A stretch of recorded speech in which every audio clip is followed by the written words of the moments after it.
ओवैसी को कुछ लोग किंग मेकर्स की लिस्ट में रखते हैं तो कुछ वोट कटुओं की लिस्ट में। असल में ओवैसी आखिर है क्या?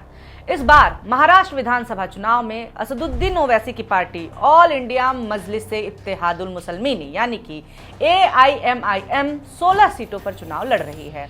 महाराष्ट्र चुनाव में जहां कांग्रेस बनाम बीजेपी, शिवसेना उद्धव बनाम शिवसेना शिंदे और एनसीपी शरद बनाम एनसीपी अजित में कांटे की टक्कर है, वहीं AIMIM के 16 सीटों पर चुनाव लड़ने से ये चुनावी लड़ाई और भी दिलचस्प हो गई है।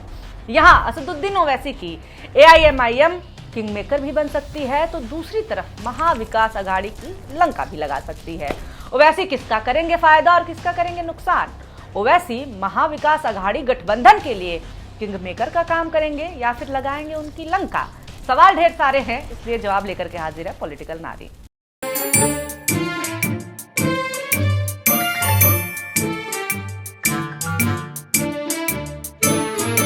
नमस्कार, मेरा नाम है निवेदिता शांडिल्य और आप देख रहे हैं पॉलिटिक्स। ओवैसी की AIMIM ने महाराष्ट्र में पहली बार साल 2012 में कांग्रेस के वोटों में सेंध मारी थी।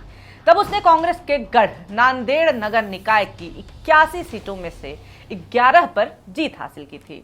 2014 के विधानसभा चुनावों में AIMIM ने 24 सीटों पर चुनाव लड़ा और 2 सीट बायकुला और औरंगाबाद सेंट्रल पर जीत हासिल की, जो कि अधिकांश राजनीतिक जानकारों की उम्मीदों से कहीं ज्यादा थी। बायकुला से वारिस पठान जीते, वहीं औरंगाबाद सेंट्रल से पत्रकार से नेता बने इम्तियाज जलील ने जीत दर्ज की थी। 2019 के लोकसभा चुनाव में AIMIM ने प्रकाश अंबेडकर की वंचित बहुजन अघाड़ी के साथ गठबंधन में चुनाव लड़ा था, जिसमें औरंगाबाद से पार्टी के उम्मीदवार इम्तियाज जलील ने जीत दर्ज की। जलील 39 सालों में औरंगाबाद निर्वाचन क्षेत्र का प्रतिनिधित्व करने वाले पहले मुस्लिम सांसद बने।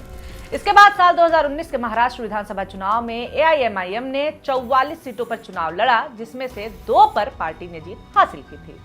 इस बार पार्टी 16 सीटों पर चुनाव लड़ रही है, जो साल 2019 की तुलना में काफी कम है, लेकिन इस बार पार्टी को उम्मीद है कि वो अब तक की सबसे कम सीटों पर चुनाव लड़ने के बावजूद अपने स्ट्राइक रेट में सुधार करेगी और 6 प्रमुख दलों के घमासान चुनाव में किंग मेकर के रूप में उभरेगी।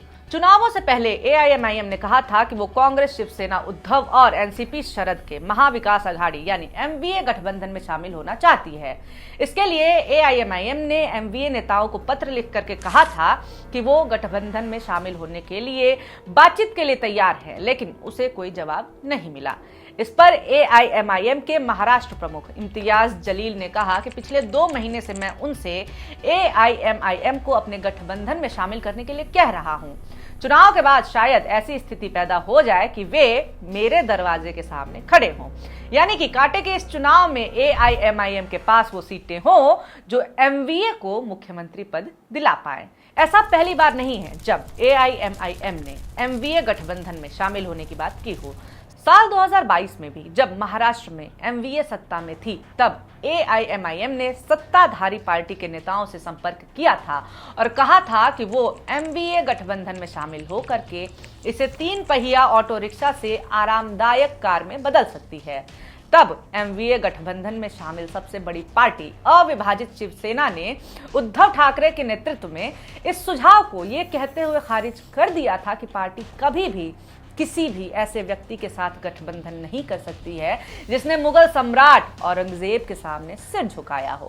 खैर, तो चलिए अब हम अपने पहले वाले सवाल पर आते हैं कि क्या AIMIM किंग मेकर बन सकती है?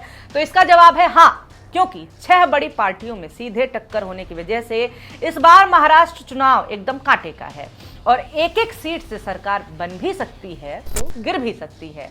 इसमें AIMIM का किरदार भी अहम हो सकता है, क्योंकि साल 2019 के महाराष्ट्र चुनाव में AIMIM 2 सीट जीतने के साथ साथ 4 सीटों औरंगाबाद सेंट्रल, औरंगाबाद ईस्ट, बायकुला और सोलापुर सिटी सेंट्रल पर बहुत ही कम अंतर से हार करके रनर अप यानी दूसरे स्थान पर रही थी। तो इसमें कोई 2 राय नहीं है कि AIMIM किंग मेकर बन सकती है, लेकिन इस सिक्के का दूसरा पहलू भी है।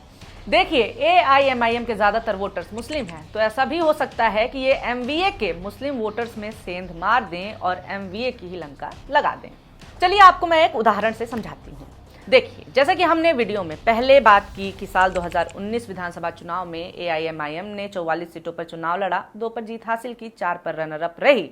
इसके अलावा भी 11 ऐसी सीट थी जहां एआईएमआईएम तीसरे स्थान पर रही और जीत के अंतर से ज्यादा वोट हासिल किए थे। कुल मिलाकर 15 सीट ऐसी थी जहां एआईएमआईएम खुद तो डूब गई, साथ में कांग्रेस और एनसीपी को भी ले डूबी थी, जिसकी वजह से कांग्रेस और 2019 के चुनाव में कांग्रेस की गठबंधन पार्टी अविभाजित एनसीपी को नुकसान उठाना पड़ा था। चलिए कुछ सीटों के आंकड़ों पर नजर डाल करके हम समझ लेते हैं। नागपुर सेंट्रल सीट बीजेपी उम्मीदवार शंकर राव कुम्हारे को 75,692 वोट मिले। वहीं कांग्रेस के उम्मीदवार बंटी बाबा शेलके को 71,684 वोट मिले थे और लगभग 5,000 वोटों से वो हार गए। लेकिन इस सीट पर एआईएमआईएम के उम्मीदवार अब्दुल शरीक पटेल को 8,565 वोट मिले, जो कि जीत के अंतर से काफी ज्यादा थे। नांदेड़ नॉर्थ सीट बीजेपी उम्मीदवार बालाजी देवीदास राव कल्याणकर को 62,884 वोट मिले। वहीं कांग्रेस उम्मीदवार डीपी सावंत को 50,778 वोट मिले थे और वो लगभग 12,000 वोटों से हार गए। लेकिन इस सीट पर एआईएमआईएम के उम्मीदवार फिरोज लाला को 41,892 वोट मिले, जो कि जीत के अंतर से काफी ज्यादा थे। कुर्ला सीट की बात कर लेते हैं हम। शिवसेना उम्मीदवार मंगेश कुदलकर को 55,049 वोट मिले। वहीं एनसीपी उम्मीदवार मिलिंद भूपल कांबले को 34,036 वोट मिले और यहां भी एआईएमआईएम के उम्मीदवार रत्नाकरे दिनानू दवारे को 17,349 का एक बड़ा वोट शेयर मिला, जिसने एनसीपी के उम्मीदवार को हराने में अहम भूमिका निभाई थी। इसी तरह से बायकुला में जहां अविभाजित शिवसेना के उम्मीदवार ने जीत हासिल की थी, एआईएमआईएम 31,157 वोटों के साथ दूसरे स्थान पर रही थी, जबकि कांग्रेस 24,139 वोटों के साथ तीसरे स्थान पर थी। बायकुला में एआईएमआईएम और कांग्रेस के संयुक्त वोट विजयी उम्मीदवार यामिनी जाधव को मिले 51,180 वोटों से ज्यादा थे। इन आंकड़ों से साफ नजर आ रहा है कि एआईएमआईएम महाविकास अघाड़ी को कितना नुकसान पहुंचा सकती है। भले ही इस बार एआईएमआईएम सिर्फ 16 सीटों पर चुनाव लड़ रही हो, इसके बावजूद एमवीओ को भारी नुकसान हो सकता है, क्योंकि 16 सीटों में से 6 सीटों औरंगाबाद सेंट्रल, मुंब्रा कलवा, सोलापुर, नांदेड़ साउथ, मानखुर्द शिवाजी नगर और नागपुर उत्तर पर मौजूदा विधायक एमवीए के हैं, तो यहां एमवीए को नुकसान हो सकता है। धुले और मालेगांव सेंट्रल की सीटें फिलहाल एआईएमआईएम के पास ही हैं।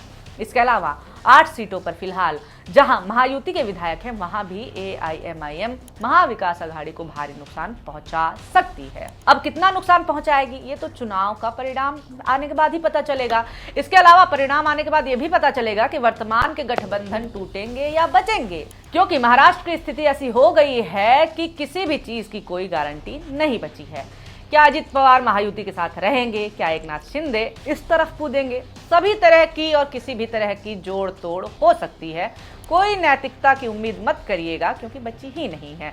फिलहाल के लिए इस वीडियो में केवल इतना ही। वीडियो अच्छा लगा हो तो लाइक जरूर करें, और आपको क्या लगता है महाराष्ट्र चुनाव में क्या होने वाला है, ये भी कमेंट करके आप हमें बता सकते हैं। और हाँ, ऐसी वीडियोस आपके सामने आते रहे, एक्सप्लेनर वीडियोस, इसके लिए हमारे चैनल मॉलिटिक्स को सब्सक्राइब करना ना भूलें। वीडियो देखने के लिए बहुत शुक्रिया, बहुत धन्यवाद।